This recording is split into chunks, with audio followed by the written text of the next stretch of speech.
제가 처음 이 모든 일을 눈치채기 시작한 건 사실 아주 사소한 순간이었습니다. 아내가 평소보다 유난히 책에 집착하더라고요. 물론 원래도 책을 좋아하긴 했습니다. 그런데 그때는 달랐어요. 하루 종일 책상 앞에 앉아서 메모를 하고 노트북을 붙잡고 무언가를 계속 쓰고 있었거든요. 저는 처음엔 단순히 독서 일기를 쓰는 줄 알았습니다. 북클럽 운영한다고 바쁘다는 말도 그럴듯했기 때문에 별 의심 없이 넘겼죠. 하지만 어느 날부터인가 책이 아닌 걸 적기 시작했어요. 무슨 문학작품이라도 쓰는 것처럼 감정적인 표현이나 낯뜨거운 서술이 적힌 걸 우연히 봤거든요. 그것도 제가 아는 아내의 말투가 아니었어요. 그건 분명히 누군가와 나눈 대화였고 아주 진한 내용이었습니다. 그날부터였어요. 제 머릿속에서 의심이라는 녀석이 스멀스멀 기어나오기 시작한 게, 아내는 북클럽에서 활동하는 멤버들과 자주 대면 모임도 가진다고 했습니다. 카페 대여도 하고 독서 모임도 하고 북토크 같은 것도 연다고 했어요. 근데 이상하게도 그 모임은 제가 한 번도 구경할 기회가 없었어요. 제가 시간이 안 맞아서 못 간 것도 아니고요. 아내가 대놓고 여긴 여자들만의 공간이라 당신이 오면 불편해할 수도 있어라며 제 존재 자체를 차단했거든요. 저는 그 말이 이상했어요. 아무리 여성 중심의 모임이라지만 남편이 잠깐 얼굴 비추는 게 그렇게 큰 문제일까? 괜히 거기서 무언가 티가 나면 안 되는 상황이 있는 건 아닐까 싶더군요. 의심이 들면 전엔 보이지 않던 것들이 하나씩 보이기 시작하잖아요. 그 이후로 아내는 점점 변해갔습니다. 가장 먼저 달라진 건 화장입니다. 책만 본다던 사람이 왜 그렇게 립스틱 색을 바꾸고 파운데이션 톤을 매일 바꿔 바르는지 이해가 안 됐습니다. 머리카락도 매주 컬을 다르게 말고 손톱도 전보다 화려해졌고 향수도 기존엔 안 쓰던 브랜드로 바꿨습니다. 그 모든 변화가 이유 없이 시작된 게 아니었어요. 그건 누군가에게 보이기 위한 행동이 분명했습니다. 문제는 그 누군가가 제가 아니라는 거였죠. 결정적으로 저를 흔들리게 만든 건 어느 날 제가 우연히 본 카드 내역서였습니다. 아내는 프리랜서로 북클럽을 운영하는 정도라 고정 수입이 거의 없었거든요. 그런데 통장에 찍힌 건 이상하게도 꽤 큰 액수의 입금 내역이었습니다. 처음엔 북클럽 참가비나 그런 걸로 수익이 생긴 줄 알았습니다. 그런데 입금자가 문제였어요. 전혀 모르는 이름이었거든요. 이름부터 이상했어요. 회사명도 없이 그냥 개인 명의로 입금이 되어 있었습니다. 검색을 해봤죠. 그런데 그 이름, 제가 너무나 잘 알고 있는 사람이더군요. 최근에 출간되어 화제를 모은 신인 작가의 필명. 베스트셀러 작가였어요. 전국 서점 1위까지 찍은 책의 작가였다고요. 그런데 그 작가 이름으로 왜 제 아내 계좌에 돈이 들어오는 겁니까? 의심은 점점 더 커져갔고 저는 결국 참지 못하고 아내의 노트북을 열어봤습니다. 아내는 워드 프로그램에 비밀번호를 걸어놨지만 제가 모를 리가 없죠. 그 안엔 수십 개의 문서가 있었고 그중 몇 개는 아예 파일명부터 충격적이었습니다. 소설 초안, 작가님 메모, 인터뷰 예상 Q&A 같은 이름들이 있었거든요.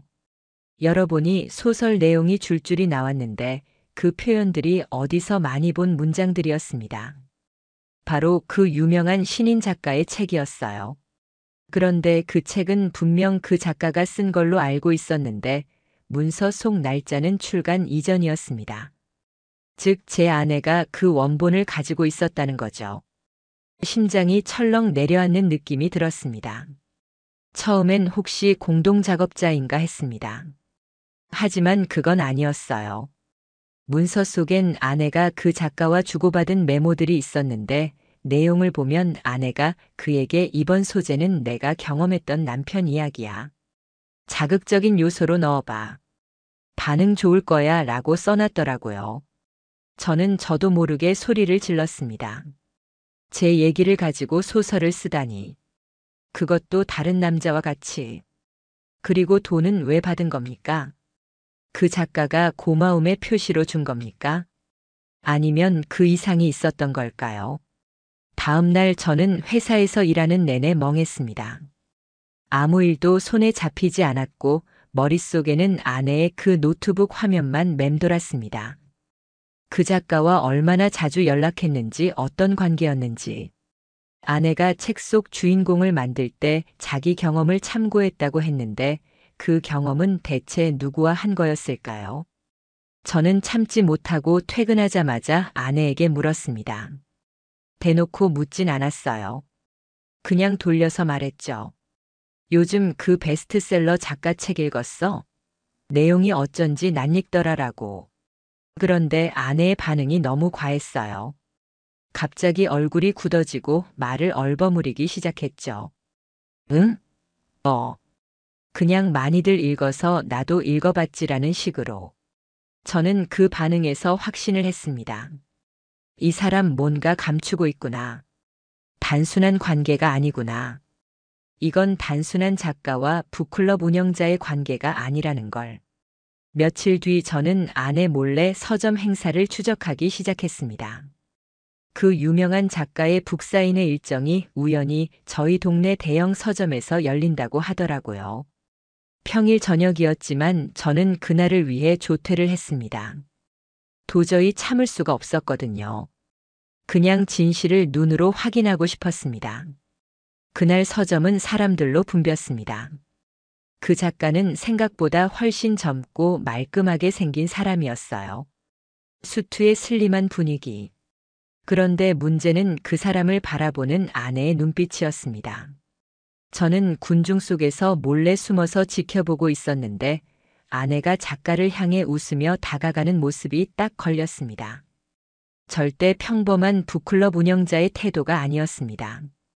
두 사람은 사람이 적은 코너로 이동하더니 귓속말을 주고받았습니다. 그 장면을 보자마자 저는 몸이 굳었습니다.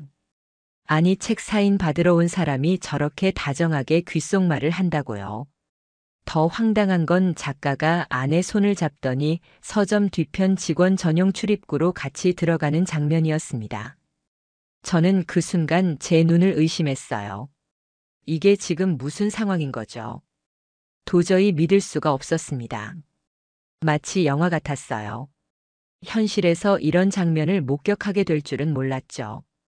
저는 그날 서점에서 본 장면이 머릿속에서 떠나질 않았습니다. 평범한 북클럽 운영자와 작가의 관계가 아니었습니다. 귓속말을 하던 모습, 손을 잡고 사라지던 뒷모습, 그 모든 게 너무나도 친밀해 보였거든요. 저는 그날 이후로 단 하루도 편히 잠을 자지 못했습니다. 눈만 감으면 그 장면이 떠올랐습니다.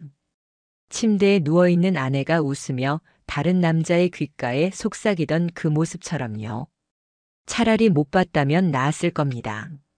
하지만 이제는 되돌릴 수도 없었고 확인해야만 했습니다. 이게 단순한 감정의 교류인지 아니면 그 이상이 있는 관계인지 말이죠. 제가 먼저 한 일은 카드 결제 내역을 다시 정리해서 분석하는 일이었습니다. 아내는 따로 비밀 카드를 만든 적은 없었습니다.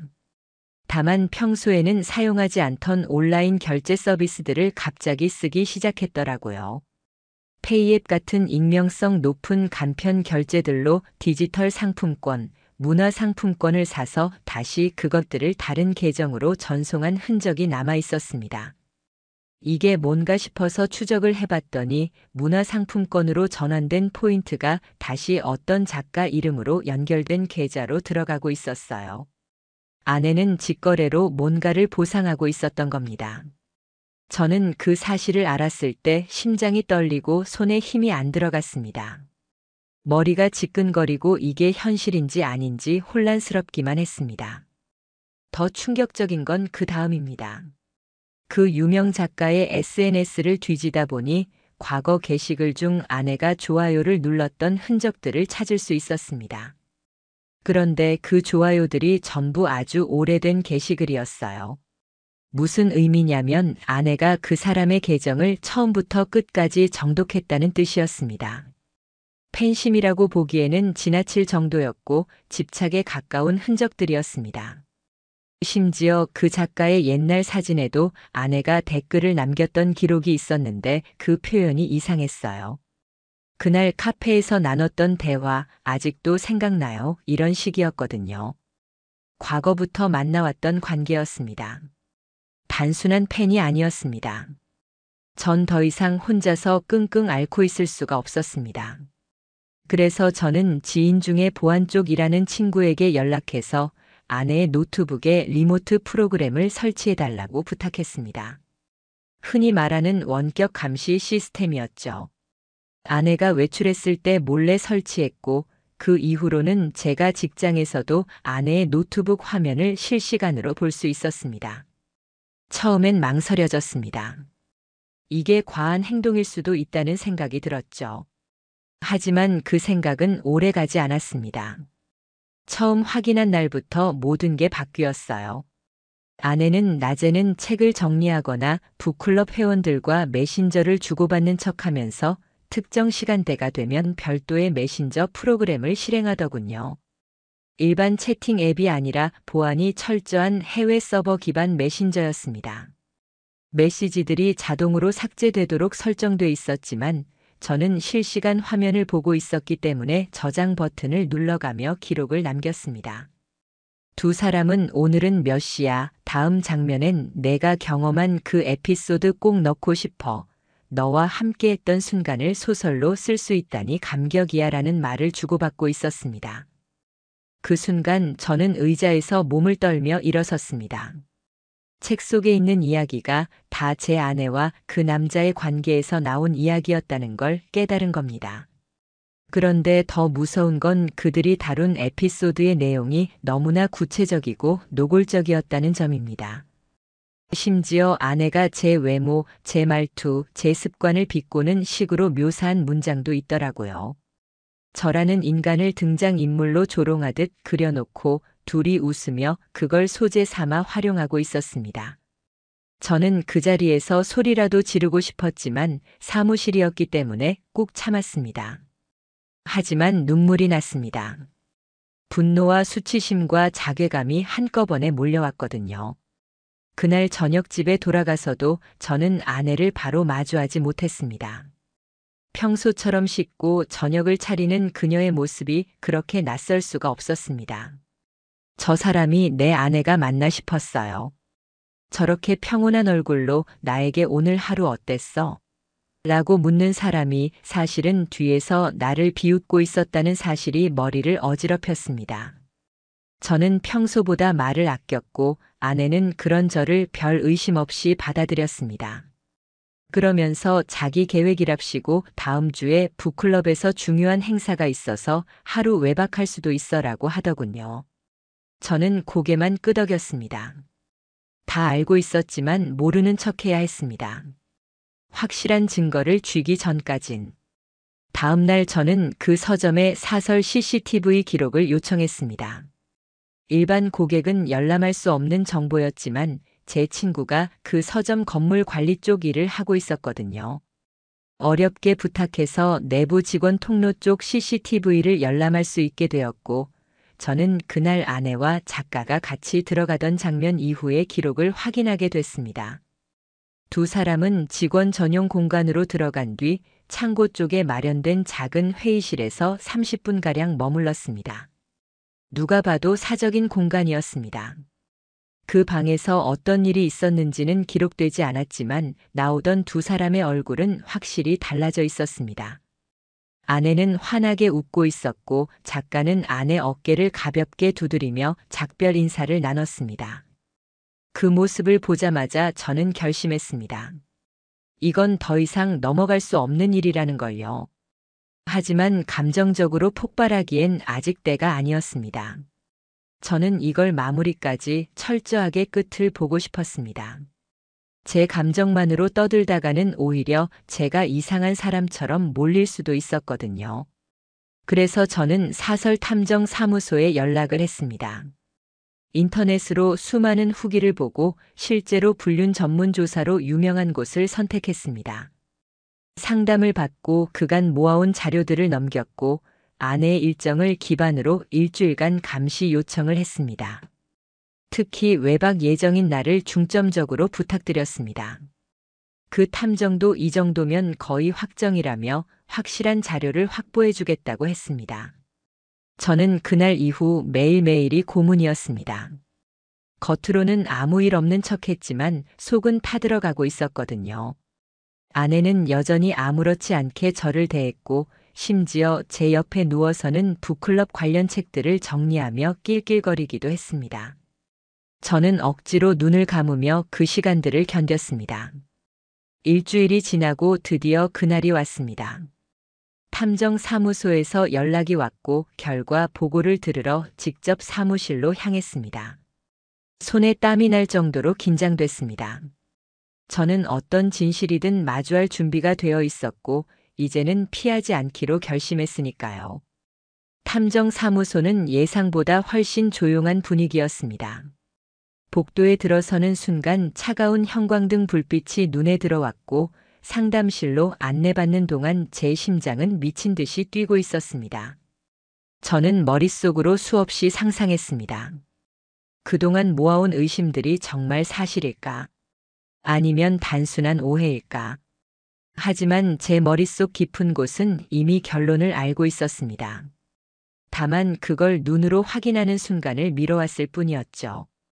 탐정은 두꺼운 서류 파일과 USB 하나를 꺼내놓고 제게 말했습니다. 조사 결과부터 말씀드리겠습니다. 부인분은 의뢰인께서 말씀하신 베스트셀러 작가와 장기간 사적인 관계를 유지하고 있었던 것으로 확인됐습니다. 그 말 한마디에 제 몸은 얼어붙었습니다. 예상했지만 막상 듣는 순간엔 머리가 멍해지고 손끝이 저릿해졌습니다. 그는 이어서 자료들을 하나씩 보여주기 시작했습니다. 첫 번째 사진은 호텔 주차장에서 찍힌 아내와 그 남자의 모습이었습니다.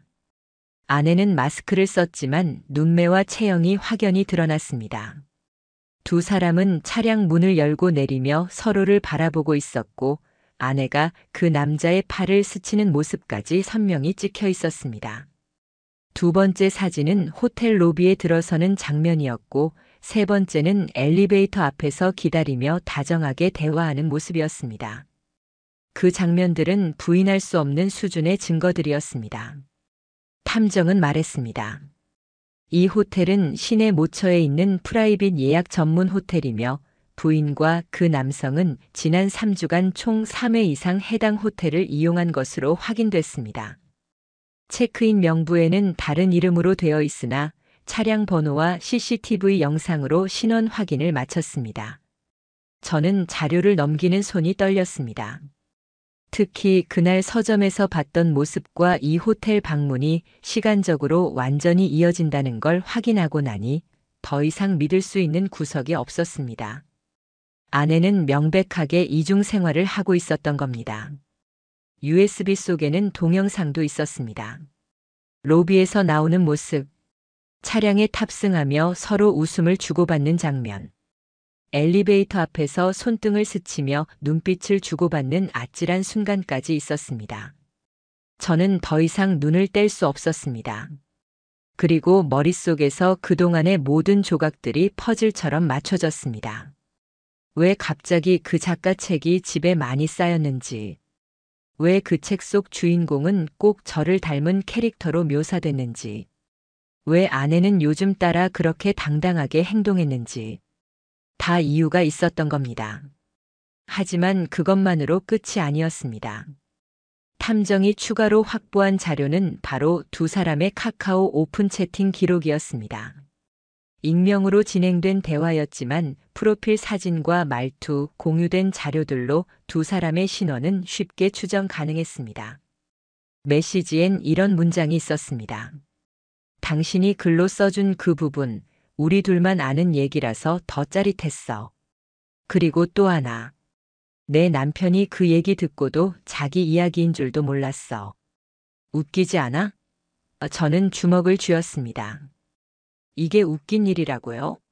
제가 얼마나 아내를 믿었고 얼마나 가정을 지키기 위해 애썼는데 그걸 이렇게 희화화했다고요? 그날 저는 그 자리에서 바로 사무소에서 나왔습니다. USB와 파일들을 들고 주차장까지 나가는데 온몸이 뜨거워지고 심장이 두근거렸습니다.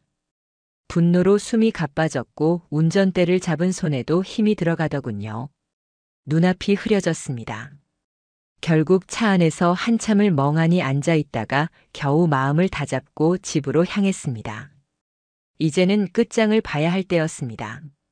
더 이상 침묵으로 넘어갈 수 없었습니다. 집에 도착한 건 저녁 8시쯤이었습니다. 아내는 거실 소파에 앉아 책을 읽고 있었고 평소처럼 아무 일도 없는 듯한 표정이었습니다. 저를 보고 환하게 웃으며 물었습니다. 오늘 일찍 왔네. 무슨 일 있었어? 저는 대답하지 않았습니다. 가방을 내려놓고 조용히 앉아 그녀를 바라봤습니다. 그러자 아내는 고개를 갸웃하더군요. 무슨 일 있어? 왜 그래? 라고요. 저는 조용히 말했습니다. 우리 얘기 좀 하자. 아내는 긴장하는 기색을 보이지 않았습니다. 오히려 여느 날처럼 태연했습니다. 그래서 저는 USB를 꺼내 TV에 연결했습니다.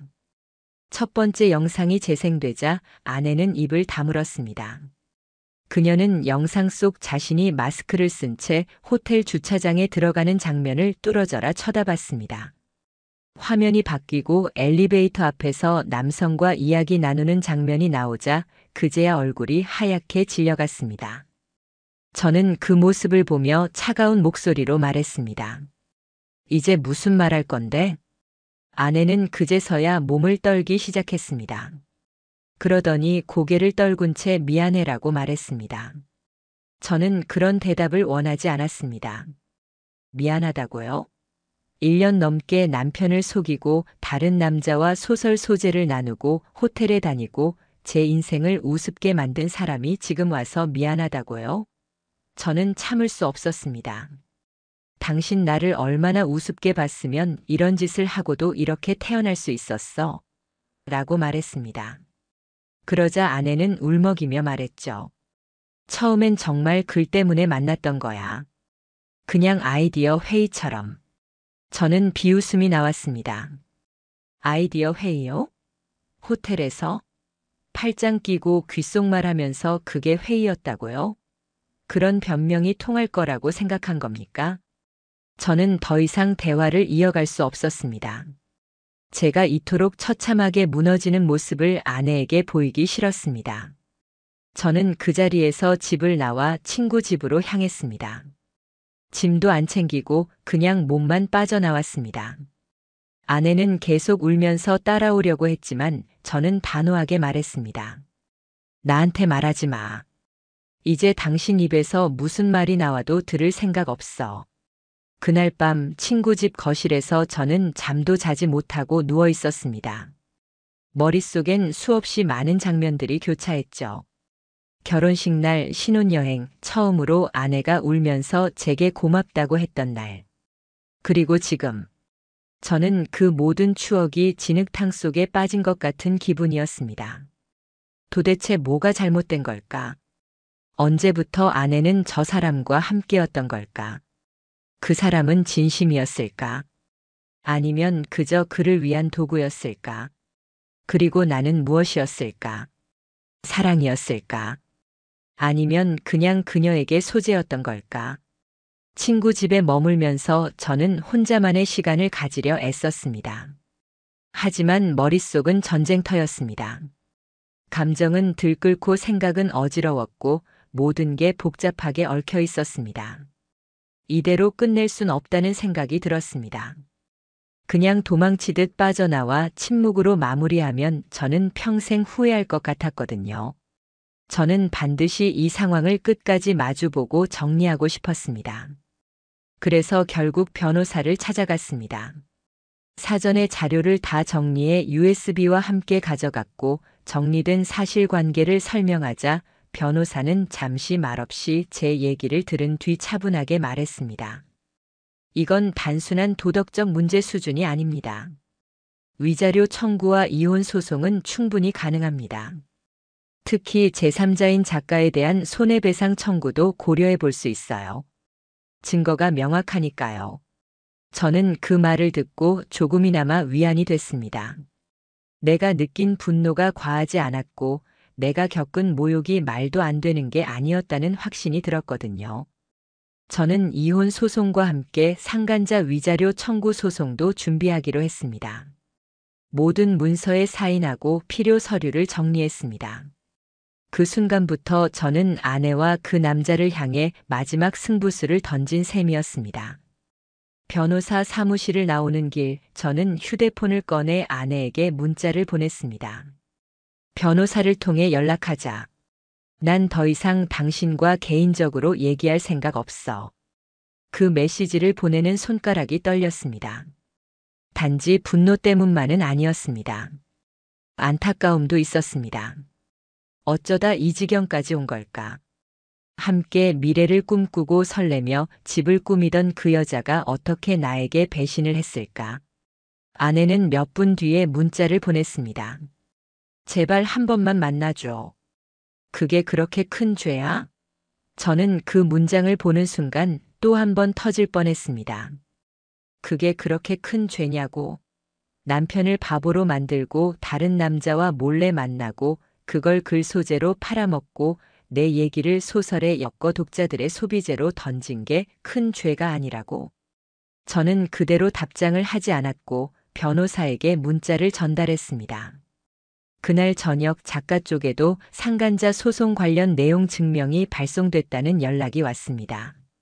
몇 시간이 지나지 않아 낯선 번호로 전화가 걸려왔습니다. 저는 당연히 받지 않았고 곧장 문자로 왔습니다. 김도현 씨. 저 장서준입니다. 혹시 짧게라도 통화 가능하실까요? 변호사 말고 직접 사과드리고 싶습니다. 저는 그 문자에 아무 말도 하지 않았습니다. 그 사람의 사과가 지금 와서 무슨 의미가 있겠습니까? 이미 저를 바닥까지 끌어내린 장본인이고 뒤에서 함께 웃으며 저를 소비재처럼 다뤘던 사람인데요. 며칠 뒤 회사에서도 분위기가 심상치 않았습니다. 회사 동료 중 한 명이 저를 따로 불렀고 조심스럽게 말했습니다. 내 아내 혹시 요즘 무슨 일 있어? 저는 순간 가슴이 철렁 내려앉았습니다. 설마 소문이 퍼진 건가? 그런데 동료는 이어서 말했습니다. 지인이 출판사 쪽에 있는데 유명한 작가랑 북클럽 운영자가 개인적 관계로 엮였다는 얘기가 돈대. 근데 그 북클럽 운영자 이름이 내 아내랑 같더라. 그 순간 저는 숨이 멎는 줄 알았습니다. 이미 업계 쪽에서는 이 일이 수면 위로 떠오르고 있었던 겁니다. 아내의 이름, 작가의 이름 모두 거론되고 있었고 문제는 더 이상 개인적인 일이 아니게 되어가고 있었습니다. 그날 밤 아내가 저에게 전화를 걸어왔습니다. 저는 받지 않았지만 음성 메시지가 남겨져 있었습니다. 북클럽 회원들도 다 등을 돌렸고 출판사랑도 계약 해지됐어. 제발 한 번만 만나서 얘기하자. 나 정말 후회해. 저는 메시지를 듣고 한참 동안 말이 나오지 않았습니다. 후회한다고요? 후회는 죄의 결과를 감당한 다음에나 할 수 있는 말입니다. 저는 그 후로도 일절 연락을 받지 않았습니다. 오직 변호사 경로를 통해서만 서류를 주고받았고 아내는 결국 변호사를 통해 제게 재산 분할 위자료 협상안을 제시해 왔습니다. 그 안엔 상간남인 작가 쪽의 사과서도 포함돼 있었고 위자료는 3천만 원 수준이었습니다. 그제야 조금 마음이 정리됐습니다. 돈으로 해결되진 않겠지만 적어도 이 사람들에게 경고는 된 것 같았습니다. 하지만 저는 거기서 멈추지 않았습니다. 끝까지 법적 절차를 밟기로 했습니다. 합의가 아닌 정식 소송으로 갔고 변호사는 증거가 확실하니 재판에서도 유리하다고 했습니다. 실제로 재판 초반부터 분위기는 제 쪽으로 흘렀습니다. 아내와 작가는 명백한 증거들 앞에 할 말이 없었고 결국 둘 다 자신들의 과오를 인정했습니다. 그 장면을 보며 저는 이상하게도 눈물이 나지 않았습니다. 오히려 허탈했습니다. 이제 이 사람들과의 모든 감정이 바닥나버린 느낌이었습니다. 재판이 길어지는 동안 저는 집 근처 작은 오피스텔을 구해 혼자 살기 시작했습니다. 처음엔 쓸쓸했지만 시간이 지나면서 오히려 마음이 편해졌습니다. 아무도 제 등을 속이지 않고 아무도 거짓된 표정으로 제 옆에 앉아 있지 않다는 사실만으로도 숨이 편해졌거든요. 친구들과도 예전보다 자주 만났고 등산이나 조깅 같은 취미도 생겼습니다. 그렇게 점차 일상으로 돌아오기 시작했습니다. 회사에서도 저를 응원해주는 동료들이 있었고 상사도 제 사정을 이해해주며 배려해줬습니다. 덕분에 업무에 더 집중할 수 있었고 성과도 자연스럽게 따라왔습니다. 아내와 작가는 결국 법원 판결로 위자료와 재산 분할을 마쳤고 두 사람의 관계는 그 뒤로도 이어졌는지는 알 수 없었습니다. 하지만 주변에서 들리는 말로는 작가의 이미지가 크게 훼손되어 다음 책 출간이 무산됐고 출판계에서도 손절당했다는 소문이 들려왔습니다. 아내는 북클럽 운영을 아예 접고 SNS도 모두 비공개로 전환했습니다. 본인의 자초한 결과였지만 저는 이상하게도 씁쓸했습니다. 저와 아무 상관없는 사람처럼 살아가고 있겠지만 언젠가 그들도 자신들이 만든 선택의 결과를 되새길 날이 올 거라고 생각했습니다. 재판이 마무리된 후 저는 법원에서 받은 판결문을 바라보며 한참을 말없이 앉아 있었습니다. 명백하게 저의 손을 들어준 판결이었고 위자료와 재산 분할 모두 제 조건이 수용됐습니다. 이제 더는 이 문제로 시간을 쏟지 않아도 되겠구나 하는 안도감과 함께 끝났다는 사실이 믿기지 않아 허무하기까지 했습니다. 사람 마음이 참 간사하죠. 그렇게 분노하고 울고 흔들릴 때는 하루라도 빨리 끝나길 바랐는데 막상 끝나니 이젠 이 빈 자리를 무엇으로 채워야 할지 막막하더군요. 하지만 저는 무너질 수 없었습니다. 제 인생이 거기서 끝날 수는 없었기 때문입니다. 저는 이혼을 법적으로 확정지은 다음 날 바로 정리이사를 불렀습니다. 남아있는 짐은 모두 처리하고 새로 구한 아파트로 완전히 이사했습니다. 새 집은 작지만 깔끔했고 무엇보다 제가 직접 고른 구조와 색감이라 그런지 오랜만에 마음이 편안해졌습니다. 제가 좋아하는 커튼색, 제가 고른 가구 배치, 책장은 다시 빈 공간으로 돌아왔지만 그게 오히려 더 좋았습니다. 더는 누군가가 그 책들 사이에 비밀을 숨기지 않을 테니까요. 처음엔 고요한 아침이 어색했습니다. 부엌에서 흘러나오는 소리도 없고 거실을 돌아다니는 인기척도 사라졌습니다. 하지만 시간이 지날수록 그 조용함이 저를 치유해주기 시작했습니다. 그리고 그동안 놓쳐왔던 저 자신과 마주할 수 있었습니다. 저는 책장을 다시 채워가기로 했습니다. 이번엔 누군가의 삶을 바탕으로 한 소설이 아니라 저의 시간을 위한 책들로요. 철학서도 다시 꺼냈고 산문집도 다시 읽기 시작했습니다. 더 이상 누군가의 창작을 의심하며 책장을 넘기지 않아도 된다는 게 얼마나 큰 위안이 되는지 처음 알았습니다. 한 달쯤 지나자 회사에서도 인사이동이 있었습니다. 저에게 팀 리더 직책이 제안됐고 저는 망설임 없이 수락했습니다. 그동안 일이 손에 잡히지 않아 혼란스러웠던 시간들과 달리 이제는 온전히 집중할 수 있었습니다. 일이 곧 삶의 중심이 된 건 아니지만 다시 한번 책임감을 가지고 제 역할에 충실할 수 있다는 것만으로도 감사한 시간이었습니다. 팀원들 사이에서도 신뢰가 두터워졌고 예전보다 더 부드럽고 단단한 리더가 되어가고 있다는 이야기도 들었습니다. 저도 모르게 웃게 되더군요. 주말에는 산책과 등산을 즐기기 시작했습니다.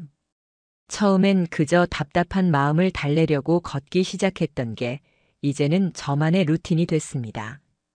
동네 근처 작은 산에서 시작해서 점점 더 멀리 나가기도 했습니다. 등산 동호회도 가입했죠. 그곳에서 만난 사람들은 다들 각자의 사연을 가지고 있었습니다. 누군가는 이혼을 했고 누군가는 가족을 간병하고 있었고 누군가는 혼자 살지만 외롭지 않다고 했습니다. 그 사람들과 이야기를 나누다 보니 저도 제 이야기를 꺼내게 됐습니다. 다 말하진 않았지만 묘하게 서로가 서로를 이해하는 분위기였습니다. 그러던 중 한 명의 회원과 유난히 대화가 자주 오갔습니다. 저보다 한두 살 어린 분이었고 조용하지만 단단한 인상을 가진 사람이었습니다. 그분도 오래전 힘든 이혼을 겪었고 지금은 자기만의 삶을 살아가는 중이었습니다.